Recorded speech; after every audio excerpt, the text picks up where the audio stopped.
Hubo momentos muy mágicos de la película, de los comentarios de Ignacio. Finalmente, Miguel de Rivas sobre a película mandou un mensaje que na relación a que estaba a Jesús non pude ir, pero eu disfrutei no moito realmente.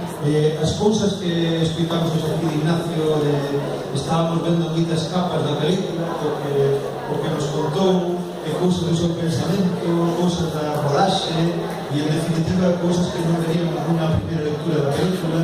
Eu só estou moi agradecido a Ignacio, un por vir, dous por ter comentado a película ao vivo, e tres, o máis importante, por terse atrevido, porque seguramente non habería moitas persoas que só veremos de aquí en diante que acepten este reto. Eu por iso tamén pido un aplauso para Ignacio.